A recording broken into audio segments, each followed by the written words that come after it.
Brown back tree snake ये पेड़ों वाला सांप है। ये रंग बिरंगा होने की वजह से ये लोगों को डाउट हो जाता है कि ये जहरीला होगा, लेकिन ये बिन जहर का होता है। जनरली लोग सांपों को नहीं पहचान पाते, जिस वजह से ये झाड़ फूक के शरण पे जाते हैं। अब ये मान लीजिए सांप को किसी व्यक्ति के द्वारा जहरीले सांप के तौर पर पहचान की जाती है और इसके बाइट के बाद अगर झाड़ फूक कराएं तो उनके मन में यही बैठता है कि झाड़ फूक से ही मरीज की जान बच गई।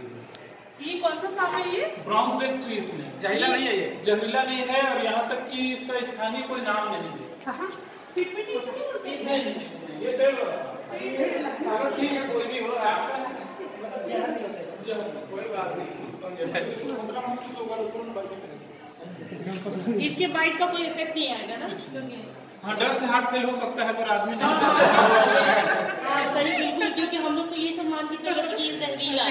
इसका तिकोना मुंह दिखा ना तो हमको लगा अगर ये तो भी अगर ये ज्यादा जोर से अगर सांस अपने अंदर भरेगा तो ये कलर ज्यादा उभर के आएगा। डर रहा होगा ना इसमें, भी तो डर रहा होगा भाई। आप क्या करेंगे इसका? इसको हम छोड़ देंगे थोड़ा सा। ये जो जीव फनफनाना था उससे हम लोग को ज्यादा डर लग रहा है। हम सोच रहे थे करे तो ऊपर नहीं दोनों चीजें अभी हम लोग मारा जाता है।